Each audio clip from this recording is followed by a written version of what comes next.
J'étais un peu indécis quant à ce que je vais dire ce matin. J'étais assis là derrière avec frère Reagan et j'ai entendu frère Neville disait quelque chose en regardant vers moi et j'ai dit à frère Reagan, est-ce qu'il m'appelle? Il a dit, oui, il vous appelle. Alors me voici sur l'estrade pour dire quelque chose ce matin.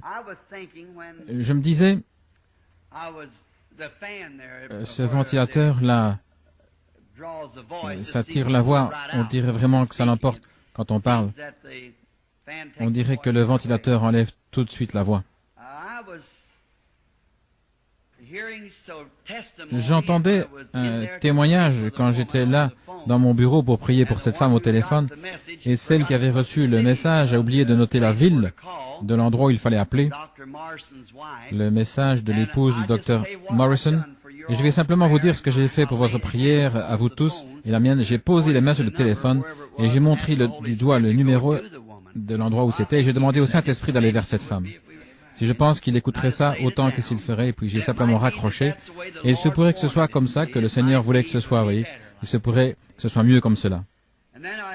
Et alors j'ai entendu les témoignages pendant que j'étais là, quelqu'un qui disait que Sœur Rook, je crois que frère Neville a dit qu'elle avait un genre de dépression mentale. Accrochons-nous à Dieu pour cela. En se souvenant de ceci, Dieu connaît les siens. Il connaît tout à leur sujet. Vous entendez bien là derrière? Sinon, il y a des places vides ici devant, vous pouvez changer de place si vous voulez. Et voyons, est-ce que ceci est le micro principal? Celui-ci, c'est le micro principal? Ok. On va voir si on peut le rapprocher un tout petit peu. Et si on le plaçait juste ici, Jean? Comme ça, ce serait très bien.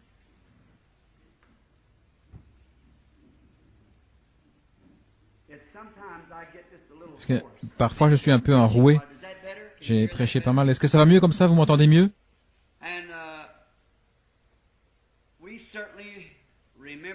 Certainement, nous voulons nous souvenir d'eux dans la prière. Et nous voudrions signaler les réunions glorieuses.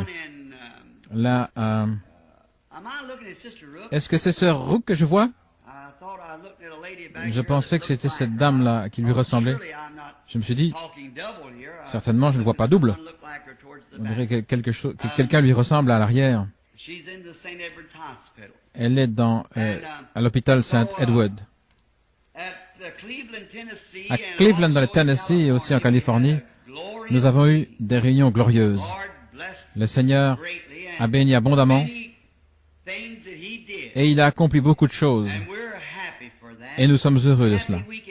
Nous sommes heureux de pouvoir revenir vers les nôtres, faisant le rapport de sa bonté et de la miséricorde de Dieu. Et c'est comme ça qu'il faisait dans la Bible. J'ai apprécié la prière de frère Neville ou de frère Beeler, comment il a prié pour les gens et en demandant l'aide et la miséricorde. Et si nous regardons simplement tout au long, vous verrez qu'il y a vraiment quelque chose d'authentique là-dedans. Et alors, comme frère Neville, il est venu et il a fait avancer ses diacres ici à l'estrade pour prononcer les bénédictions de Dieu sur l'offrande de l'Église. Et je l'ai entendu parler dans sa prière à Dieu de ces hommes, de la façon dont ils priaient les uns pour les autres. Et ça me fait du bien d'entendre un pasteur qui peut prier pour ses diacres et les diacres à leur tour qui prient pour leur pasteur. Quand vous voyez une église adopter une telle collaboration, eh bien, quelque chose est sur le point de se produire. Voilà comment l'église doit être en ordre. Et ça m'a donné une idée pour un sujet. J'avais l'intention de parler de la bénédiction à Kadès et du refus d'écouter le rapport des espions. Mais alors je me suis ravisé, j'ai décidé de parler de quelque chose d'autre. Et maintenant, en ce qui concerne la guérison, il y a juste un petit témoignage que je voudrais donner. J'espérais voir mon garçon Billy là derrière. Il a ça dans sa poche. Et Billy va beaucoup mieux dans la réunion qu'avant. Il était nerveux, bouleversé. Il parlait un peu comme ceci. Oh, va t'asseoir, va t'asseoir. Je vais vous donner une carte de prière. Et j'ai remarqué récemment qu'il y a des gens qui viennent à la réunion et vraiment il les prend en pitié. S'il lui reste plus de cartes de prière, alors ils installent dans une pièce pour que j'aille prier pour eux. Il est arrivé quelque chose à Chicago la dernière fois et je voudrais lire cette lettre, du moins s'il arrive. Je n'ai pas eu l'occasion de le voir. Il ne savait pas que je viendrais ici ce matin et que j'aurais besoin de cette lettre. Mais ça m'est simplement venu à l'esprit quand j'ai pensé à toutes ces maladies. Et voici ce qu'il en est. C'est une lettre recommandée. Je lisais dans le journal, non, on me l'a rapporté, que les journaux critiquaient Oral Roberts d'avoir prié pour une femme qui était atteinte du diabète et qui était morte. Maintenant, en tant qu'Américain, j'aime bien écouter les lois et ceux qui ont l'autorité, mais je pense que ce n'est pas juste. Je me demande s'il voudrait parler dans le journal de tous ceux pour qui Oral Roberts a prié et qui ont été guéris et que les médecins avaient abandonné. Je me demande s'il voudrait faire le contraire une fois, voyez-vous. Il ne le ferait pas. Et alors je pense peut-être que le diable les a tellement brouillés, et Dieu permet cela, alors, et au jour du jugement, ils devront rendre des comptes. Mais moi je connais des milliers de gens pour qui Oral Roberts a prié, qui étaient mourants et qui sont rétablis.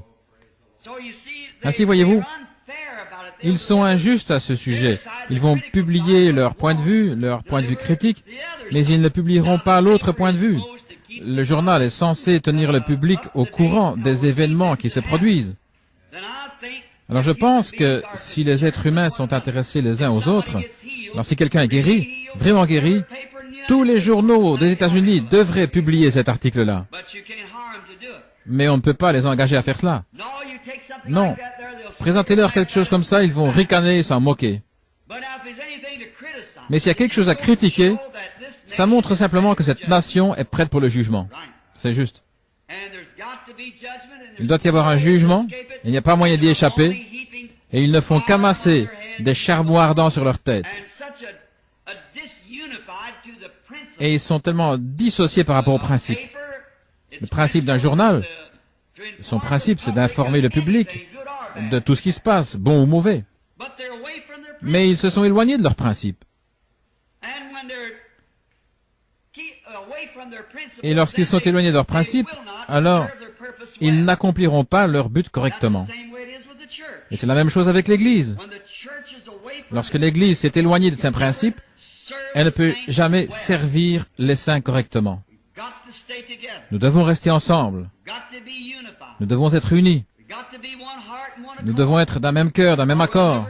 Sinon, nous ne pourrons jamais servir ni Dieu ni les gens, à moins d'être d'un même cœur, d'un même accord, à soutenir les principes de la Bible et les choses que Dieu a dites, qui sont justes. Nous devons toujours nous tenir près de ces choses-là. Billy avait mis dans la pièce à Chicago, quelqu'un était venu vers lui, une femme, avec son mari qui avait un cancer du poumon et il mourait. Et sa femme était une victime de la polio, elle était dans une chaise roulante. Et elle essayait de prendre soin d'un homme qui arrivait à peine à se mettre debout et qui avait un cancer au poumon. Et Billy lui a dit, « Je suis désolé, monsieur. » Il a dit, « J'aimerais bien vous donner une carte de prière, mais il ne m'en reste plus une seule. » Et il a dit, « Eh bien, d'accord, fils. » Il a dit, « Nous sommes efforcés de venir jusqu'ici, mais c'est vraiment pas facile pour nous. » Billy a dit, « Je vais vous dire ce que je vais faire. Je vais aller chercher papa, je vais le faire entrer, ensuite je le ferai sortir. Et à ce moment-là, dès que vous aurez entendu son message, alors prenez votre femme et vous et entrez dans cette petite pièce-là par laquelle je passe et je lui demanderai de prier pour vous. » Il a dit, « Oh, ça c'est un beau geste de ta part, mon fils. » C'est bien, voyez, voilà une attitude. C'est bien, c'est formidable. Et ce soir-là, Billy, quand il est allé là, contrairement à ce qu'il avait dit, il y avait là son beau-frère qui saignait, qui souffrait d'hémorragie pulmonaire, et aussi sa belle-sœur qui saignait à l'estomac à cause d'ulcères. Ils étaient entrés là avec eux. en prétextant les aider à entrer. On doit faire attention, sinon on pourrait remplir toute une pièce, voyez. Mais après être passé là pour prier pour eux, nous avons reçu une lettre par la poste disant que cet homme est parfaitement guéri du cancer des poumons. La femme, son épouse, qui était dans le fauteuil roulant, elle est sur pied, elle se déplace aussi normal qu'avant. Et l'homme qui souffrait d'hémorragie des poumons, causée par la tuberculose, est complètement guéri, et son épouse est guérie de ses ulcères. Tous les 4 guéris d'un seul coup. Je me demande si les journaux voudraient publier ça. Voyez? Oh, mais Dieu est toujours Dieu. Il fait simplement les choses à sa manière, vous savez. Et il est tellement bon. Nous sommes tellement heureux de savoir qu'il est Dieu.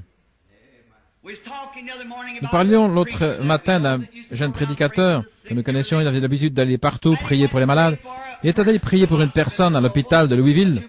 C'était un cas de tuberculose et cette dame est morte. Ce jeune homme a dit, eh bien, il est utile, il n'y a pas de Dieu, il tiendrait sa parole. Il a dit, je les ointe exactement comme dit la Bible. S'il ne tient pas sa parole, il n'est pas Dieu. Il a dit, c'est juste un livre. Maintenant, ça semblerait comme ça à moi de connaître Dieu. Et c'est une partie des Écritures, mais ce n'est pas toute l'Écriture. C'est sur la base de la foi de l'individu. Et j'ai dit à ma femme, j'ai dit, il s'est passé tant de choses qui me le font savoir. Je sais pas ce qui va m'arriver à la fin. Il se pourrait que je suive la même voie. Si jamais Dieu retirait sa main miséricordieuse sur moi, eh bien, je suivrai la même voie. Mais tant qu'il gardera sa main de miséricorde sur moi, je resterai sous sa conduite, je continuerai. Mais j'ai demandé à Méda et j'ai dit, qui était dans la chambre ce matin-là après la vision où j'ai vu ma petite fille Sharon? En fait, l'autre jour, j'ai failli m'évanouir. J'étais dans la rue et vous connaissez mon histoire de la vision que j'ai eue.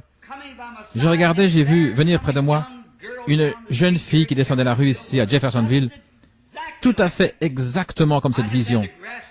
J'ai dû me serrer les mains. Elle ressemblait tellement à la vision que j'avais eue de ma petite Sharon. Il y avait une jeune femme là. Et après cette vision ce matin-là, quand dans la gloire, Hope me disait, elle avait le bras autour de mes épaules, elle disait, ne te fais pas de soucis pour nous, Bill. Nous sommes mieux comme cela. Je voulais me suicider. Et elle a dit, ne te fais pas de soucis, promets-moi que tu ne te feras plus de soucis. Et j'ai dit, je ne peux pas promettre ça à Hope, parce que je me fais du souci, c'est plus fort que moi. Et je suis sorti de la vision, j'étais debout là, dans cette chambre sombre. Et c'était pas une vision, ni une imagination, mais son bras était encore autour de moi. Et elle me tapotait. Et je me suis dit, attendez une minute.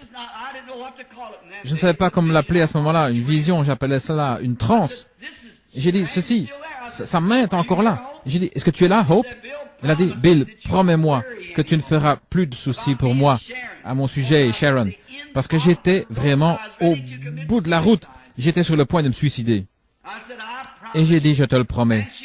Et elle m'a serré dans ses bras. Elle m'a tapoté avec sa main. Et puis j'ai dit, Hope, où es-tu? J'ai avancé à tâtons jusqu'à ce que j'ai saisi la petite chaîne de la lampe. J'ai tiré, j'ai cherché partout, j'ai inspecté les chaises pour voir s'il était là. Il est Dieu. Il est Dieu aujourd'hui tout autant qu'il l'était sur la montagne de la transfiguration, quand Moïse et Élie sont apparus. Il est toujours Dieu. Nous pouvons passer par beaucoup de difficultés et d'épreuves. Souvenez-vous simplement qu'il y a quelqu'un qui sait, qui éclaire le chemin, qui rend la chose réelle. Je ne sais pas ce qu'il y a derrière le rideau, mais je sais une chose. Je cours vers le but de la vocation céleste. Chaque jour, j'essaie de vivre pour ce grand événement qui aura lieu un jour, quand je le verrai face à face, et que je raconterai l'histoire, sauvée par grâce. C'est pour ce jour-là que je vis. Laissant en arrière les choses qui y sont, je veux courir vers le but, continuer à avancer. Je veux que ce tabernacle, maintenant que vous êtes debout, je veux que vous continuiez à courir vers le but de la vocation céleste. Quoi que vous fassiez, soyez fermement attachés les uns aux autres. Ayez l'esprit de clan le plus possible, mais en gardant toujours un bras tendu vers l'extérieur pour aller chercher quelqu'un d'autre. Mais dans cette foi que nous prêchons maintenant, pour laquelle nous combattons, ne vous en éloignez pas d'un pouce. Si vous croyez que je suis son serviteur, ceci est le programme de Dieu. Ce ne sera jamais dans la majorité, ce sera toujours la minorité. Ça a toujours été et ce sera toujours comme ça. Mais souvenez-vous, il est écrit, ne crains pas, petit troupeau, car c'est la bonne volonté de ton Père de te donner le royaume. Maintenant, il y a un groupe d'offices dans notre Église, des diacres, des administrateurs, surveillants de l'école du dimanche, pasteurs, selon l'ordre établi dans notre Église. Et vous êtes les gens qui avez élu ces offices et ces pasteurs. Je suis simplement le surveillant général, je suis là pour veiller à ce que tout se déroule bien, pour donner des conseils, ainsi de suite.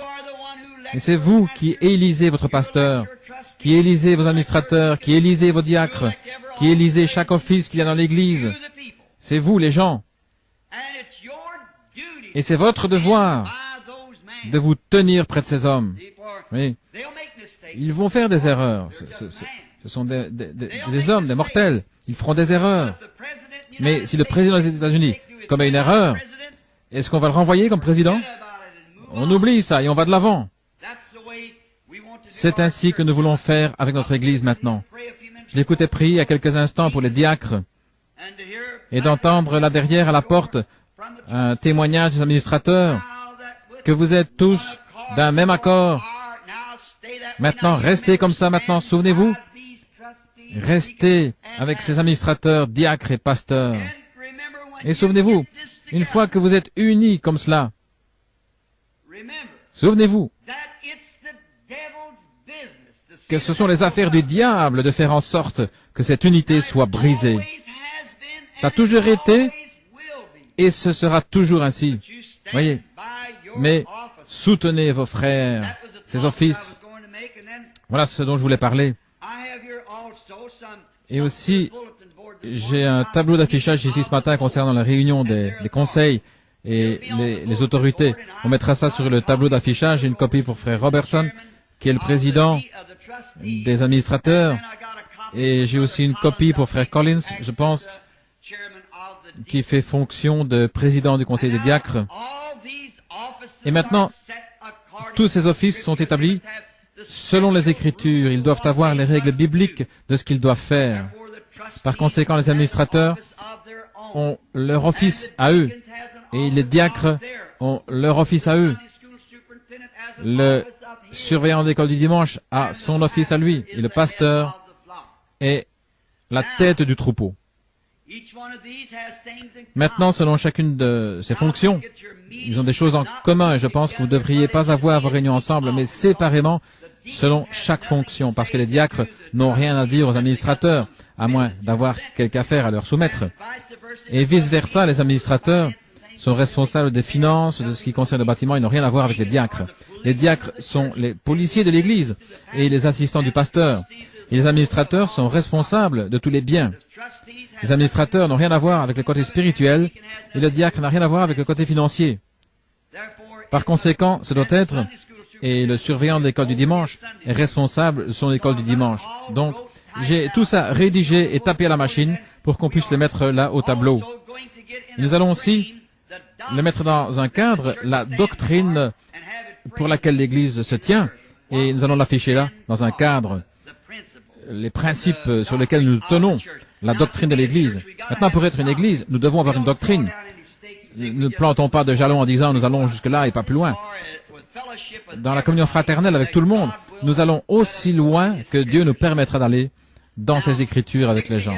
Alors restez ensemble, soyez d'un même accord, d'un même cœur, et allez de l'avant pour Dieu. Voilà ce que Dieu veut que vous fassiez. Maintenant, prions. Ensuite, nous irons dans la parole. Ô précieux Seigneur, maintenant nous sommes sur le point de nous approcher de la parole divine ou la lecture de cette parole. Que ton Saint-Esprit nous interprète ce dont nous avons besoin.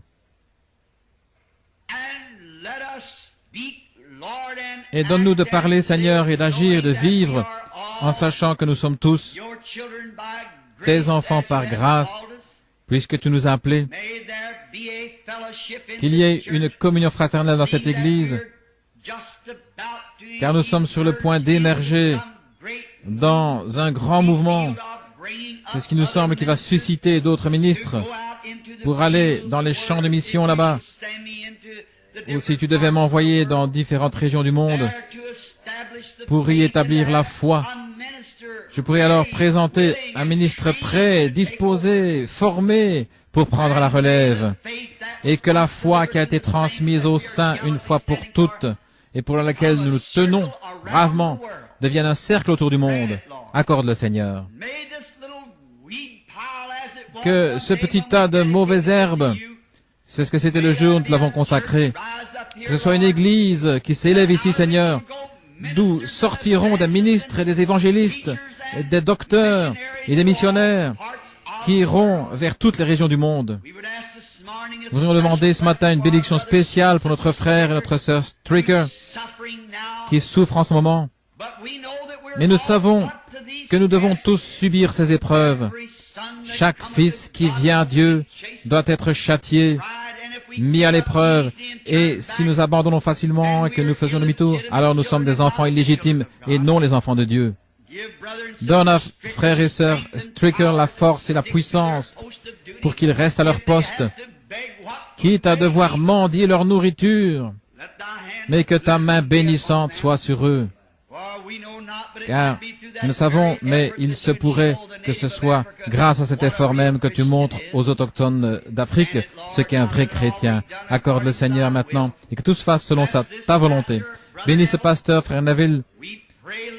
Nous prions, Seigneur, que tu fasses de lui un berger du troupeau, comme tu l'as fait dans le passé. Et nous n'oublions pas sa charmante petite épouse, qui est très malade. L'ennemi voudrait laisser frère Neville avec ce groupe d'enfants sans mère. Mais nous tenons là et nous plaçons notre foi par le sang de Jésus-Christ entre cet ennemi et notre sœur. Que ton esprit, Seigneur, soit grand sur elle, sachant que toutes les femmes sont destinées à traverser cette vallée des ténèbres de cet âge. Mais nous te prions d'être avec elles. Bénis ces petits-enfants. Elle sera nerveuse maintenant et agitée, mais que le Saint-Esprit soit à la porte de la miséricorde en tout temps pour cette famille.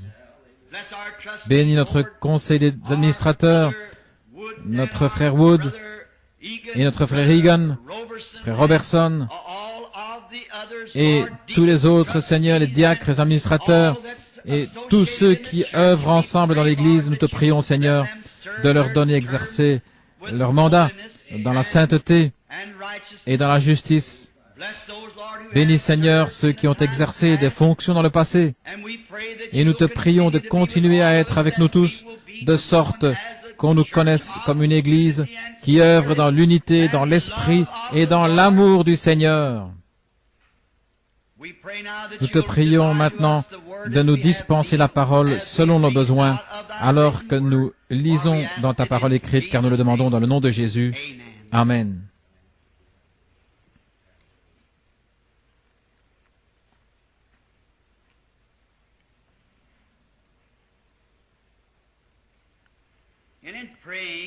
Et en priant, je pensais, pendant que nous demandions la bénédiction pour notre conseil, notre nouveau conseil des administrateurs, je pensais à frère Fleeman et frère Dilsman et ceux qui sont assis là, qui ont été de bons collaborateurs précédemment. Nous voulons rendre grâce à Dieu pour leur service loyal. Que le Seigneur soit toujours avec eux pour les bénir et les aider. Je voudrais lire, souvenez-vous maintenant, le tableau d'affichage et tout, et les réunions qui auront lieu prochainement. Et nous sommes heureux d'avoir parmi nous ce matin, eh bien, je pourrais le dire comme ceci, un homme qui m'a été très précieux dans le passé et qui m'est précieux maintenant, un bon frère, Fred Sothman et son épouse de Saskatchewan au Canada, qui est ici pour séjourner avec nous dans notre nation, pour demeurer dans le pays, mais dans notre communion, c'est un frère bien-aimé, frère Fred Sothman. C'est lui qui a organisé la campagne pour moi quand j'étais au Canada. Et un autre précieux frère, qui était aussi autrefois un Canadien, et qui était un homme d'affaires, et qui peut prouver au monde qu'on ne peut pas donner plus que Dieu. Lui et son copain ont créé une fondation dont les fonds sont destinés à la construction d'un bâtiment aux missions étrangères, une fondation. Ils m'ont fait venir à Oakland pour une réunion et ils ont dit qu'ils avaient l'argent, qu'ils allaient tout parrainer par leur fondation. Frère Fred et moi, nous avions essayé ça avec de l'argent que frère Fred avait et je n'avais pas voulu accepter à titre individuel. Nous avions décidé de donner ça aux Canadiens et de ne même pas prendre d'offrande, mais ce n'a pas été un succès. Les réunions se sont bien passées, mais parce que nous n'avions pas ramassé d'offrande, peu importe que l'Église vaille 100 milliards de dollars, vous voyez, et on doit quand même à Dieu de ramasser une offrande. Ça fait partie de l'adoration. Et vous voyez ça, et autant que je suis contre l'argent et ces choses-là, j'ai découvert que quand un homme a tort, autant admettre qu'on a tort. En effet, frère Fred et moi, nous avons constaté que ça n'a pas vraiment donné un bon résultat. Et frère Borders, quand j'ai quitté frère Fred et que je suis allé vous rencontrer à Oakland, j'ai dit, mais faites surtout pas ça. Faites passer le plateau d'offrande. Prenez une offrande. Que ce soit, mettez-le dans votre fondation pour une autre réunion quelque part. Et avant la fin des réunions, frère Borders et ses amis sont venus me dire, tout ce que nous avions mis dans la réunion a déjà été recueilli. Et puis il y a quelques jours, il a organisé une réunion à San José en Californie, où il a réuni, je pense, 60 ou 70 églises dans la vallée. Toutes les différentes confessions qui ont collaboré, nous avons eu une convention formidable. Nous y sommes retournés. Nous allons y retourner en novembre. Nous sommes heureux que vous soyez parmi nous, frère Borders et frère Fred, assis là-bas. Et ces hommes sont peut-être inconnus à vous tous, mais ils ont été des frères précieux pour moi sur les champs de mission, combattant pour la foi pour laquelle nous nous tenons. Que Dieu vous bénisse, frère. Nous sommes contents de vous avoir avec nous ce matin dans ce petit tabernacle. Il n'est pas grand-chose à regarder, mais il y a quelque chose ici. Nous savons que Dieu habite ici, voyez. Alors nous sommes heureux pour cela. Et il y a d'autres précieux frères, si j'avais le temps, je les mentionnerais, qui sont avec nous aujourd'hui. Maintenant, je suis dans l'anticipation et je prie, c'est que dans les jours qui viennent, le Dieu voulant, je voudrais aller, je me sens conduit, je ne l'ai pas encore annoncé, la prochaine réunion dans l'Ohio pourrait être avec Sullivan au terrain de camping très prochainement. C'est seulement un trajet d'environ 160 km pour aller là.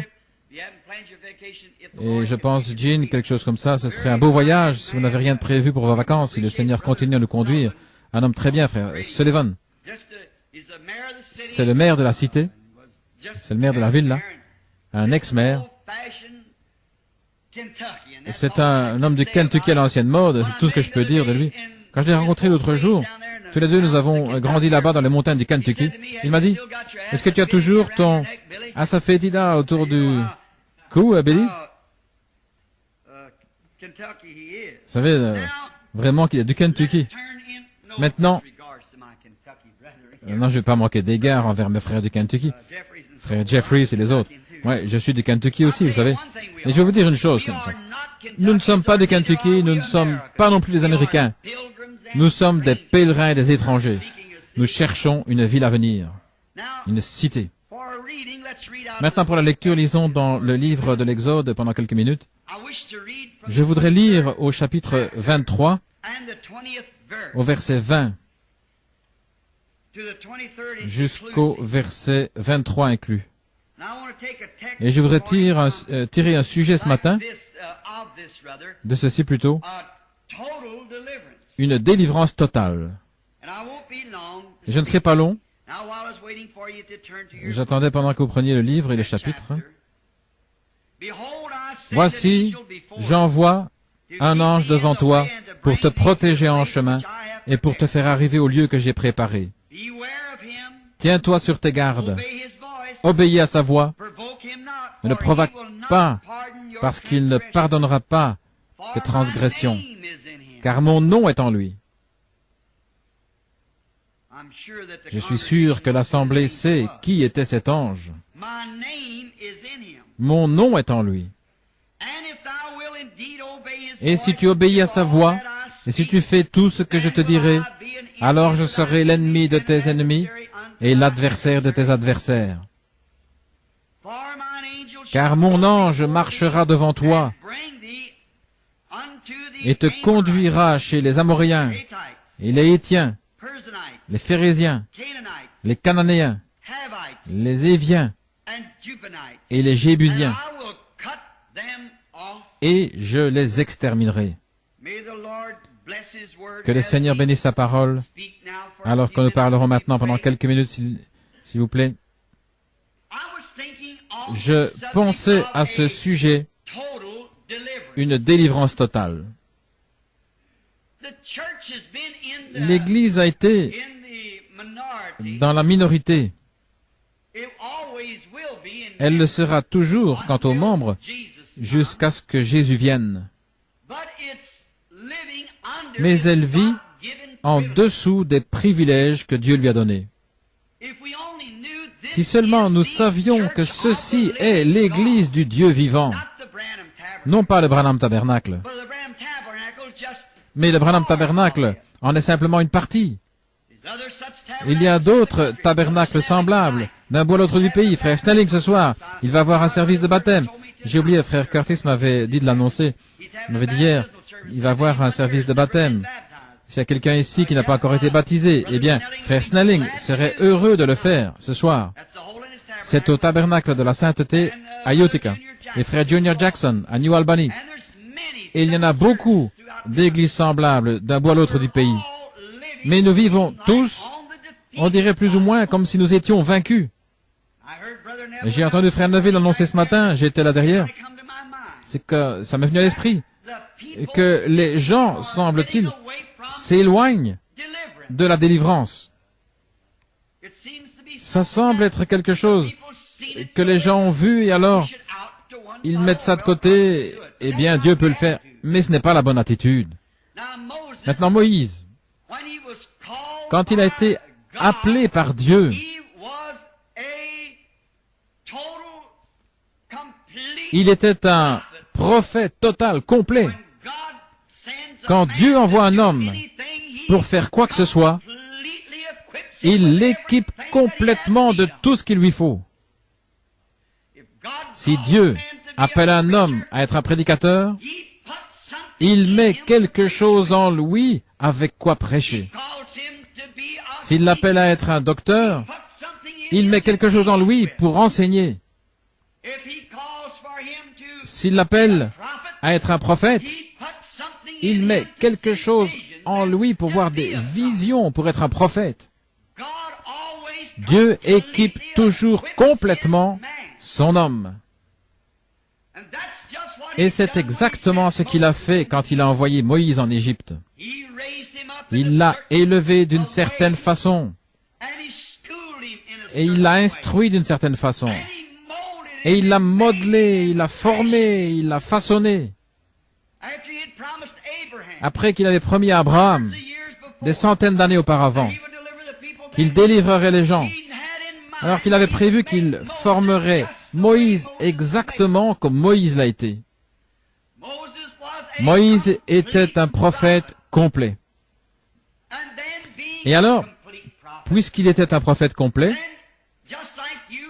tout comme vous, si vous êtes un chrétien, Dieu ne fait pas de demi-chrétiens.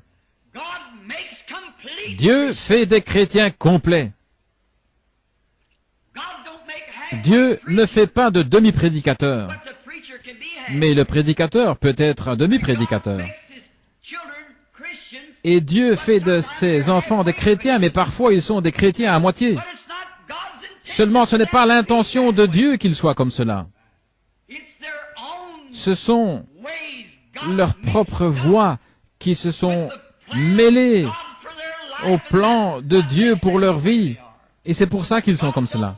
Dieu ne veut pas qu'ils soient des demi-chrétiens ou des demi-prédicateurs, faisant des compromis de part et d'autre. Il veut qu'ils se tiennent complètement dans la brèche. Maintenant Moïse, Dieu avait fait de lui un prophète complet pour une délivrance complète. Et Moïse s'était complètement abandonné dans les mains de Dieu. C'est la raison pour laquelle il était ce qu'il était. Il était tellement complet en Dieu au point que Dieu pouvait avoir confiance en lui. Je me demande ce matin si en tant que chrétien, si nous avons abandonné notre propre volonté et si nous sommes complètement abandonnés à Dieu, à tel point que Dieu peut avoir confiance en nous, dans la position où il nous a placés. Je me demande ce matin, si moi-même, si je pourrais être tellement abandonné à Dieu, au point que Dieu puisse avoir confiance en moi, avoir confiance en Frère Neville, avoir confiance en notre conseil des administrateurs, les diacres, des membres de notre Église. Nous avons tous une place et nous avons un devoir. Le ministre a une place. Son devoir, c'est de se tenir là et de prêcher les richesses insondables de Christ sans faire de compromis. S'il est appelé à être un prédicateur,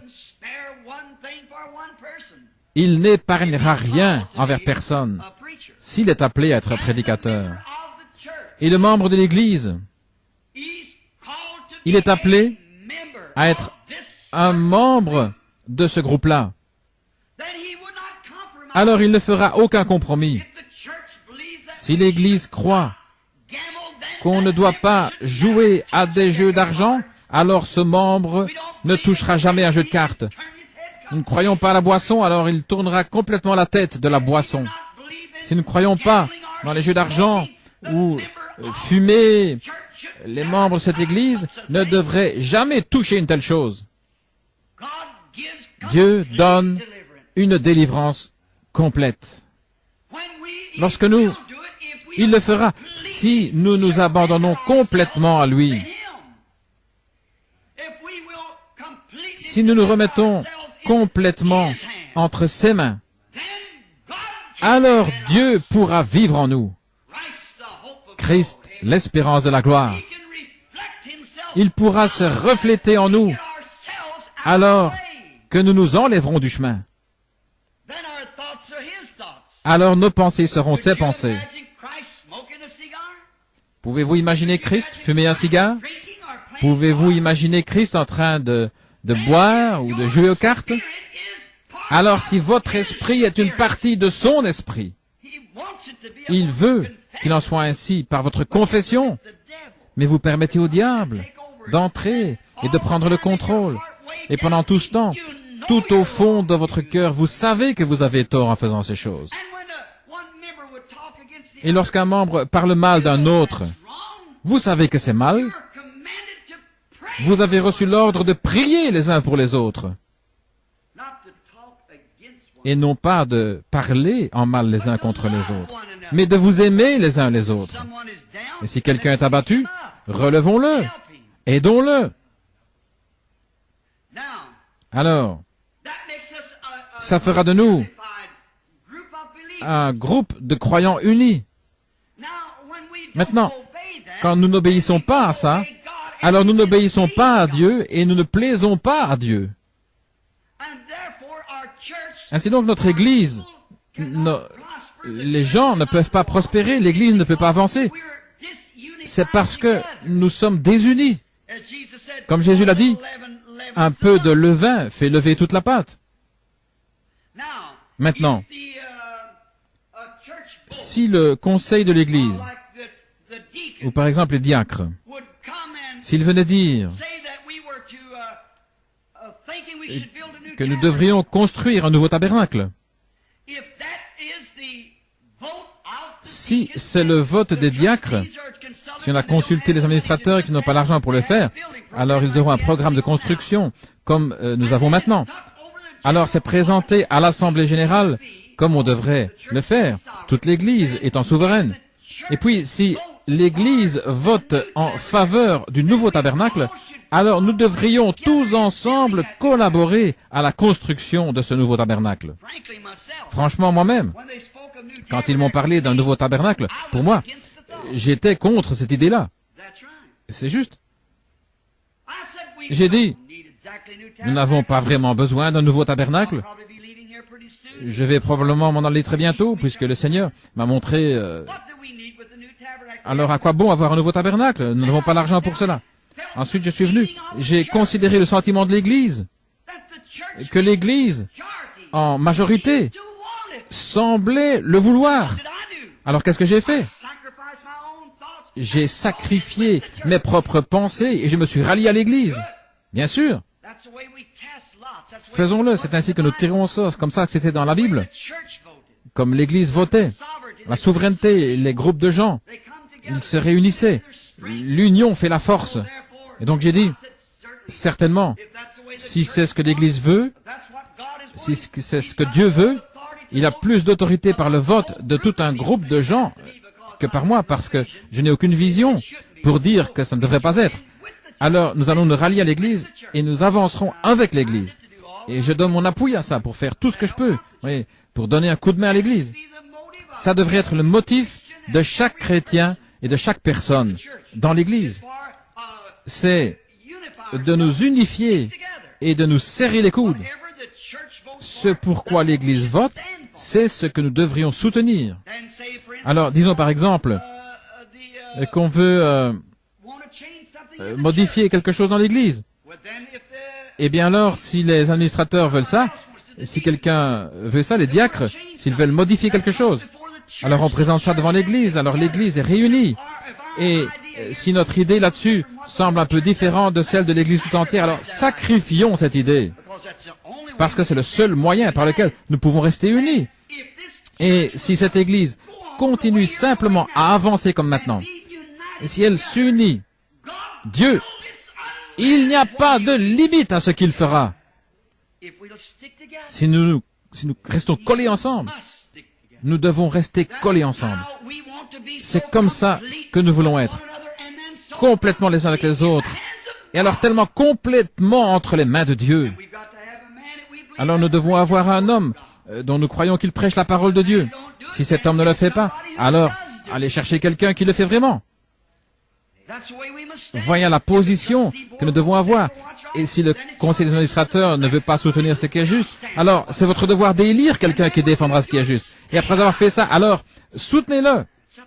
C'est à vous d'y voir. Soutenez-le. Et tous ensemble, nous défendons une seule cause et c'est Dieu. Si un membre commet une erreur, ne le repoussez pas. Aidez-le. Relevez-le. Réunissez-vous. Ayez un entretien les uns avec les autres. Voyez ce que les Écritures disent. Quand nous commettons une erreur, allons près de Dieu. Avant d'aller près de Dieu, nous devons aller près de la personne que nous avons offensée. Et j'ai dû faire cela. Dernièrement, et je sais que j'avais mal agi, j'avais menti. J'avais incité ma femme à mentir. Je crois que je vous en ai parlé ici à l'église. C'était il y a quelques jours, il n'y a pas longtemps, environ 6 semaines. Les avocats m'avaient tellement perturbé avec cette enquête que je ne savais plus trop où j'en étais. Je venais de rentrer du bureau pour dîner et le numéro de téléphone privé a sonné et Méda est allée répondre au téléphone, elle a mis sa main sur le combiné, elle a dit « ce sont les avocats » où je pouvais plus supporter une autre. On dirait que je suis en train de perdre la tête, je perds la raison. Il me presse par ici, il me presse par là. Et je dis « je ne peux plus le supporter ». Et je me suis levé d'un bond et j'ai dit « dis-leur que je ne suis pas là ». Et je me suis précipité derrière la maison. Et quand je suis revenu, Méda est très consciencieuse pour ces choses. Elle est venue me voir à la porte, elle était au bord des larmes. Elle a dit, Bill, est-ce que c'était la bonne chose à faire? Vous savez comment vous êtes. Je sais, moi, comment je suis. J'ai dit, bien sûr, je n'étais pas là à ce moment-là. Je savais que Dieu m'avait condamné pour ça. J'ai dit, j'étais pas là à ce moment-là. Mais elle a dit, mais tu étais là quand il a appelé. Cet après-midi-là, je suis allé prier pour un bébé malade. Et avant de quitter la maison, le téléphone a sonné de nouveau. Et le petit Joseph est allé vite saisir le téléphone. Il a dit, « Papa, tu veux que je leur dise que tu n'es pas là ?» Voyez-vous comment le péché corrompt? Quel genre de famille on aurait là à la fin? 1 Jean, chapitre 5, au verset 21. Si notre cœur ne nous condamne pas, alors nous avons de l'assurance devant Dieu. Mais si notre cœur nous condamne, comment pouvons-nous avoir de l'assurance devant Dieu? Nous savons que tant que nous avons un péché qui n'est pas confessé, il ne nous exaucera jamais, il ne nous entendra pas. C'est fort, mais l'Église a besoin de ces choses.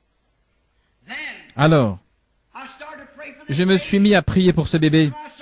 Et au moment où j'allais lui poser les mains, le Seigneur m'a repris, il a dit, « Tu as dit un mensonge. Tu n'es pas digne de prier pour ce bébé. » Je me suis détourné de cet homme et j'ai dit, « Monsieur, attendez ici. Je dois aller rectifier quelque chose. » J'ai appelé l'avocat. Je suis allé au bureau. Je l'ai fait venir et j'ai dit, « Écoutez, monsieur, j'ai dit un mensonge. J'ai fait mentir ma femme. Elle a dit que je n'étais pas là et je m'étais précipité derrière la maison. J'ai confessé ça et je lui en ai parlé.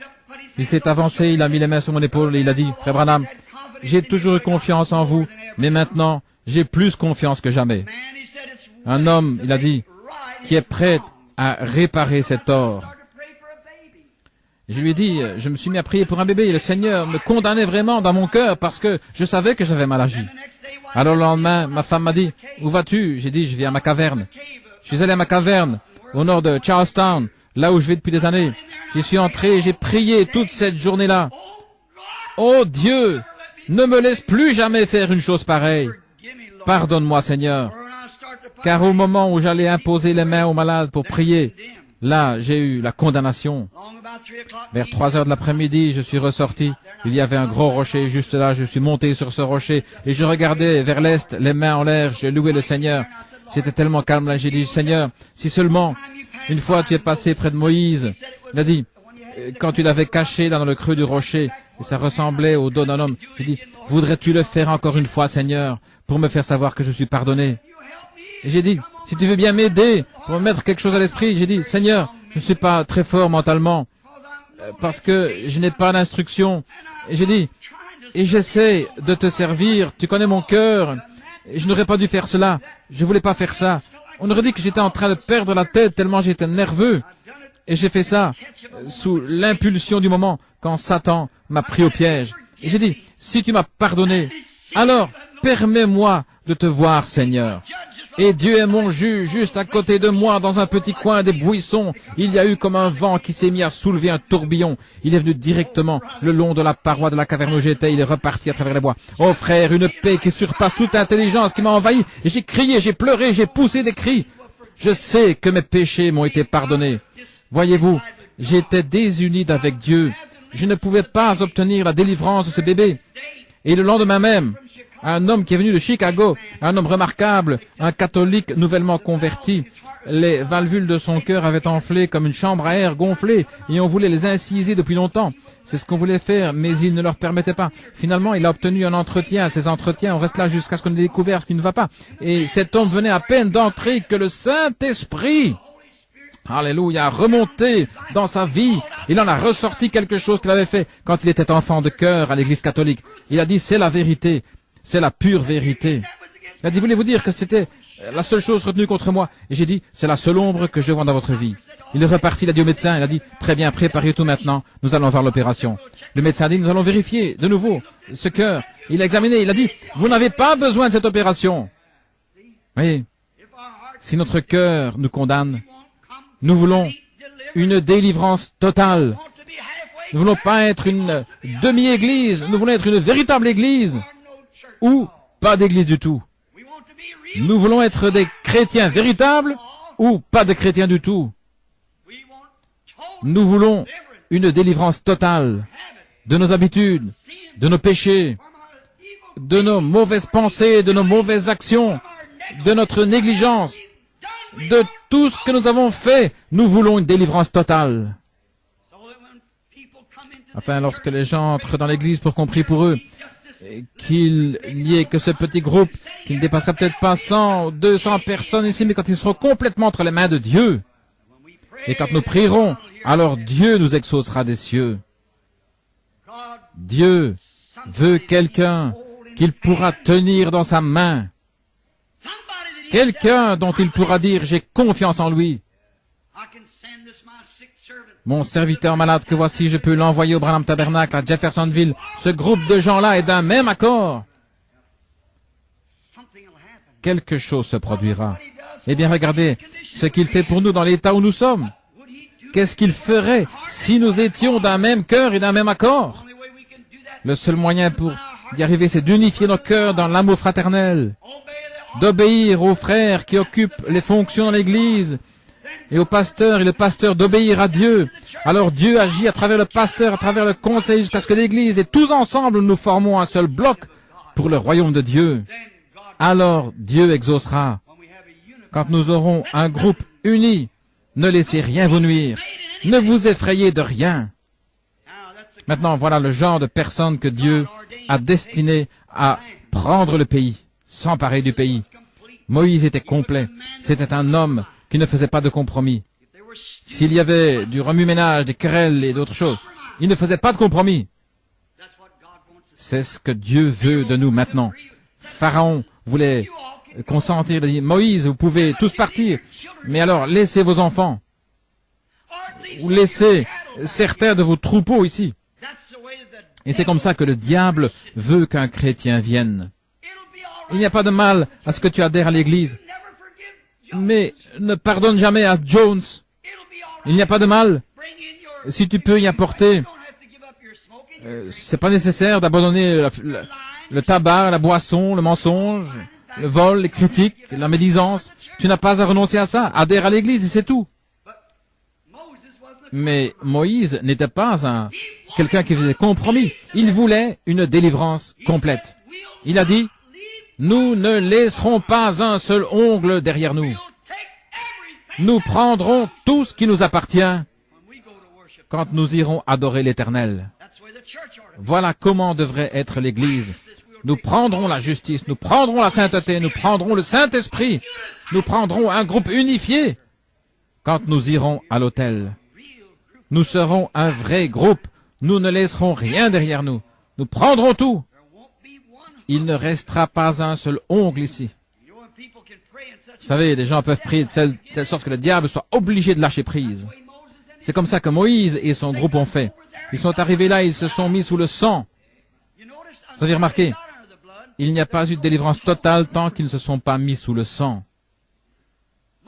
Moïse lui-même, il était unifié à Dieu, mais Israël ne l'était pas.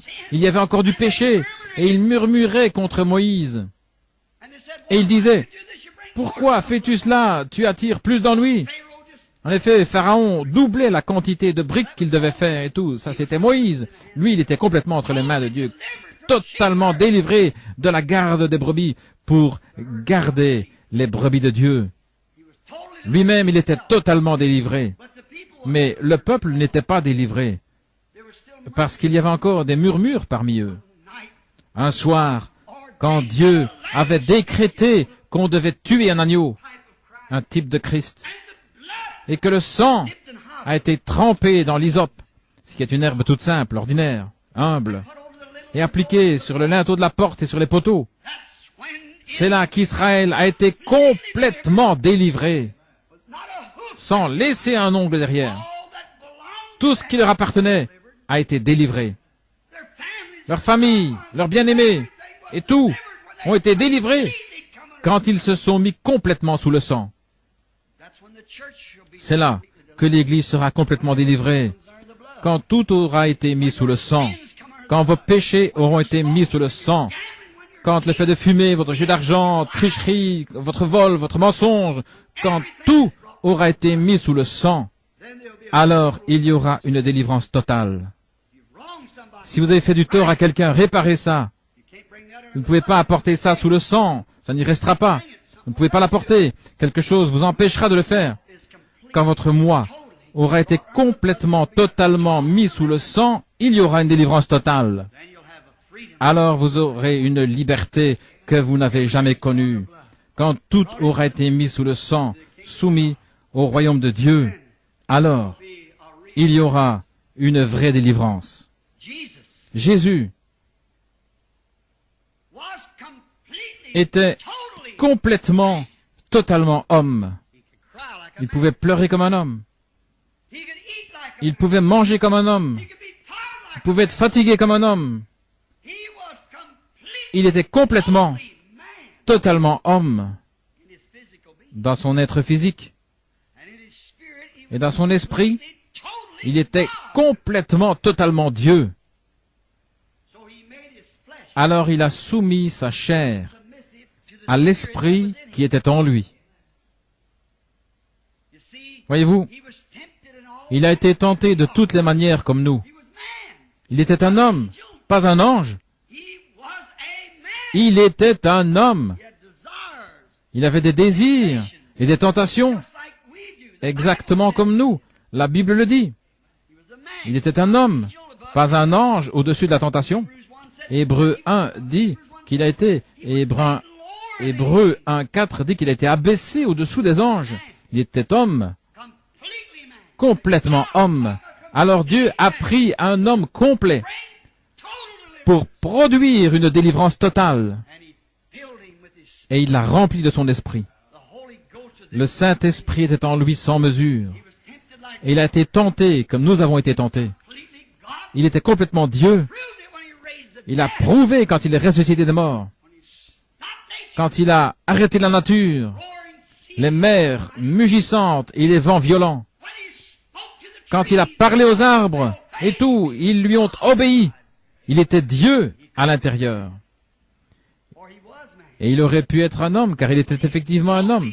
Mais il s'est totalement et complètement remis comme homme entre les mains de Dieu pour être au service de Dieu. Et il est notre exemple. Nous sommes des hommes et des femmes. Nous sommes aussi des chrétiens. S'il est notre exemple, remettons-nous complètement entre les mains du Saint-Esprit afin d'être des sujets du royaume de Dieu. Il était totalement homme, totalement Dieu. Mais il a abandonné ses parties naturelles et ses parties physiques, sa propre pensée, ses propres actions, ses propres soucis. Il a déjà fait uniquement ce qui est agréable au Père. Voilà. Totalement délivré des êtres humains. Les sacrificateurs sont venus vers lui, les grands hommes, et ils disaient, « Rabbi, tel et tel. » Et ils ont essayé de l'acheter pour qu'il adhère à leurs affiliations et leurs dénominations. Mais il a été totalement délivré parce qu'il s'était confié en Dieu. Le psalmiste n'a-t-il pas dit, « Tu le délivreras, car il s'est confié entièrement en moi. » Voyez, je délivrerai mon unique des chiens parce qu'il s'est confié en moi. Alors, nous arriverons à la fin du voyage de la vie. C'est ce que je désire pour la mienne. Je sais ce que c'est ce que vous désirez pour la vôtre. Je désire qu'ils disent, je le délivrerai des mâchoires de la mort, car il s'est confié en moi. Je le délivrerai de la tombe, le matin de la résurrection. Je le délivrerai totalement, âme, corps et esprit, parce qu'il s'est confié en moi. Toutes les œuvres de Jésus étaient complètes. Tout était complet. Il délivrait totalement. Il a totalement délivré le lépreux de la lèpre. Il a totalement délivré la femme à la perte de sang, de sa perte de sang. Il a totalement délivré le monde du péché quand il est mort au jour de l'expiation. Il a totalement délivré tout péché. Il a délivré l'Église. Alors nous n'avons pas besoin d'être des gens qui vivent au-dessous de leurs privilèges. Nous n'avons pas besoin de vivre dans un état de défaite parce qu'il a vaincu le diable. Et il a pris toutes les dominations, les autorités et les a assujetties sous ses pieds. Alors elles n'ont aucun droit légal de régner sur vous. Nous sommes des chrétiens, remplis du Saint-Esprit. Nous n'avons pas à laisser le diable nous dicter sa volonté. Christ nous a délivrés. Une délivrance totale. Il nous a délivrés du mal, il nous a délivrés du péché, il nous a délivrés des habitudes, du commérage, délivrés des propos injurieux, il nous a délivrés de toutes sortes de saletés. Il nous a totalement délivrés. Il nous a mis dans ses saintes mains une délivrance complète, totale. Il a délivré nos maladies. Il nous a délivrés de la maladie. En effet, nous avons un titre de propriété incontestable. Alléluia. Car il a été blessé pour nos transgressions et par ses meurtrissures, nous avons été guéris. Il est notre guérisseur. C'est pourquoi cette pauvre petite femme, victime de la polio, qui essaie de prendre soin d'un mari qui se mourait du cancer, elle est entrée dans les sphères de la présence de Dieu. Elle avait la foi. Les médecins avaient fait tout ce qu'ils pouvaient. Alors elle a suivi les instructions de Dieu et elle a été totalement délivrée. Les disciples ont une délivrance totale. Une délivrance absolument totale. Pourquoi? Parce qu'ils étaient complètement et totalement remplis du Saint-Esprit. Quand vous n'êtes qu'un membre d'église qui a serré la main du pasteur, ou qui a une petite expérience comme de sauter, pousser des cris, parler en langue, ou quelque chose comme cela, vous avez encore de la méchanceté dans votre cœur, des comportements bizarres, dire des mensonges, fumer la cigarette, convoiter les femmes. Il y a quelque chose qui ne s'est pas encore produit. Il y a quelque chose qui ne va pas, car celui qui aime le monde ou les choses du monde, l'amour de Dieu n'est pas en lui. On vous a induit en erreur. C'est à leurs fruits que vous les reconnaîtrez. Nous voulons tous ensemble, nous unifier au Saint-Esprit. Tous les membres devraient s'unifier les uns aux autres. L'amour de Dieu est répandu dans nos cœurs par le Saint-Esprit. Il nous purifie de toute iniquité. Nous sommes délivrés des choses du monde. Jésus a dit, « À ceux-ci tous connaîtront que vous êtes mes disciples, si vous avez de l'amour les uns pour les autres. » Quand un membre aime tellement l'autre membre qu'il donnerait sa vie pour lui. Quand une vilaine chose commence, que le monde extérieur, certaines femmes vous disent, « Voyons, donc ma chère, ça voudrait mieux que tu fasses ceci ou cela, que tu portes ceci, que tu fasses cela, ou que tu fasses ceci, que tu sortes avec cette bande exaltée. » Nous sommes tellement unifiés avec Dieu. Vous direz, eh bien frère Branham, c'est une tentation très forte. Mais c'est pour ça que Christ est mort. Le diable est vaincu. Nous voulons une délivrance totale.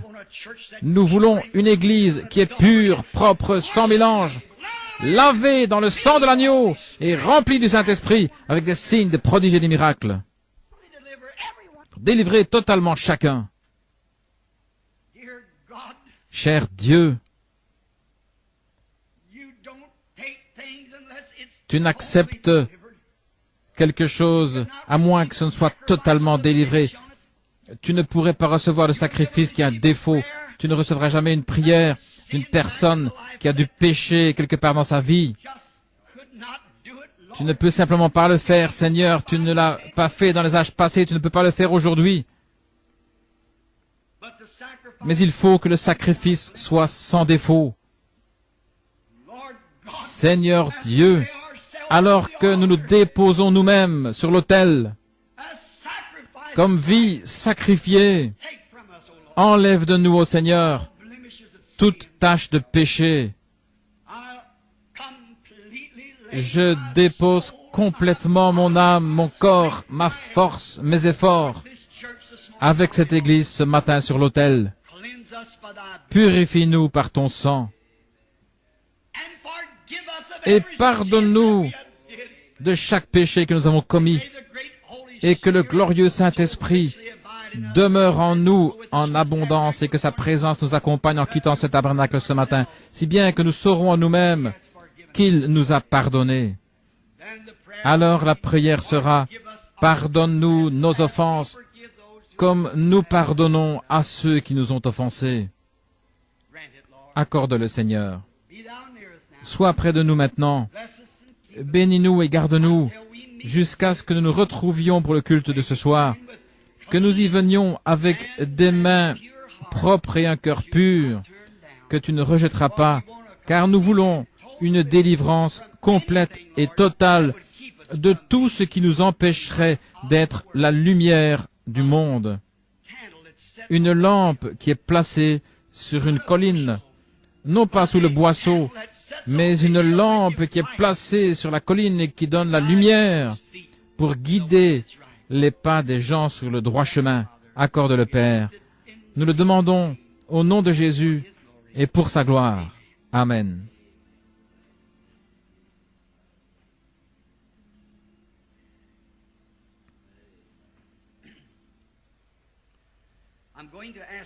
Je vais demander à Doc,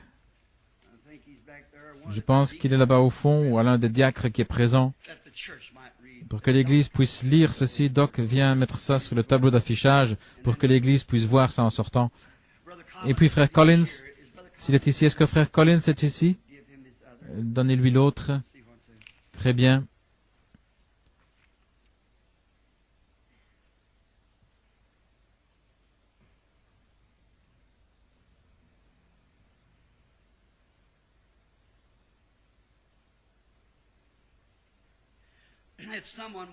C'est quelqu'un qui voudrait avoir un entretien.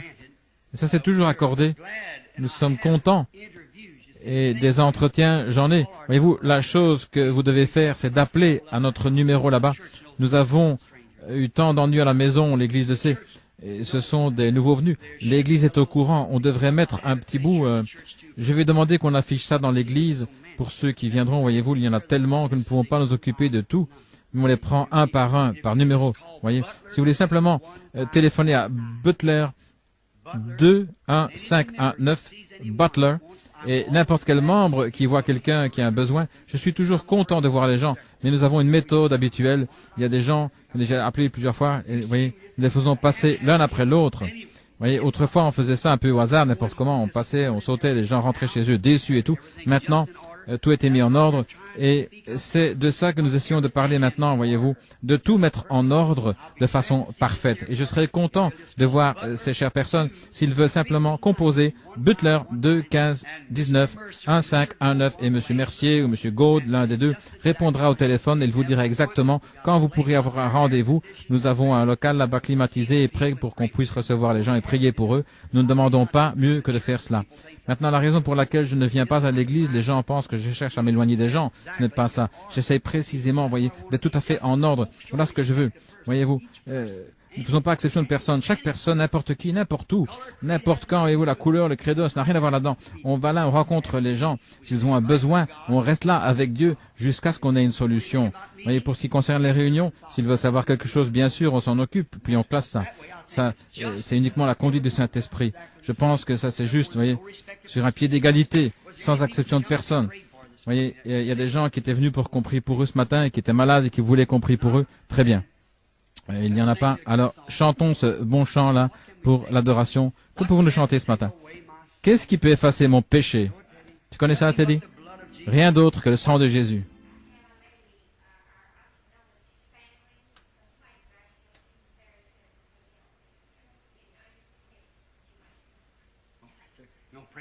Très bien, nous voulons prier pour elle maintenant. Je vais prier pour cette dame. Imposer les mains à cette femme ici. Voudriez-vous courber la tête avec moi alors, tranquillement? Dieu bien-aimé, il y a une dame qui est très malade. Notre sœur présente son corps, même pour enlever un cancer des autres, à se tenir la brèche pour les autres. Mais tu l'as délivrée de ça, Seigneur, il y a quelques jours quand ces choses ont été connues. Donne-lui simplement de découvrir ça. Elle-même, Seigneur, elle saura que ça vient de toi. Je lui impose les mains et j'implore ta miséricorde pour que cette autre femme qu'elle représente, que la grâce de Dieu, la puissance du Saint-Esprit, s'il y a quoi que ce soit de mauvais dans notre cœur, Seigneur, révèle-le-nous d'abord, puis nous irons réparer ça. Alors nous saurons que nous avons trouvé grâce devant Dieu, que nous sommes en paix avec Dieu, que nous recevrons ce que nous demandons, parce que nous n'avons aucune condamnation. Accorde-le, Seigneur. C'est au nom de Jésus que je prie.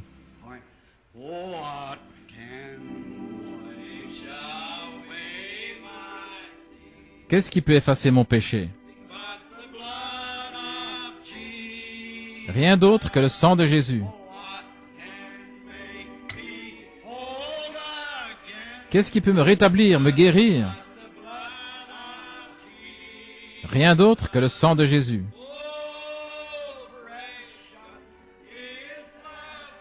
Oh, précieux est ce flot qui me rend blanc comme neige. Je ne connais pas d'autre fontaine, rien que le sang de Jésus. Combien sentent que tous leurs péchés sont sous le sang?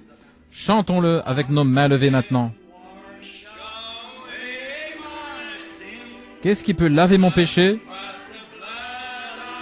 Rien d'autre que le sang de Jésus.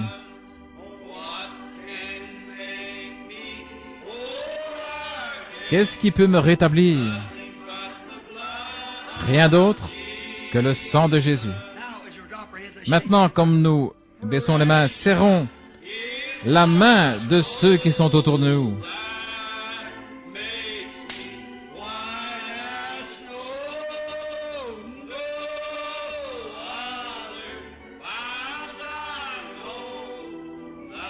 Je ne connais pas d'autre fontaine, rien d'autre que le sang de Jésus. L'aimez-vous?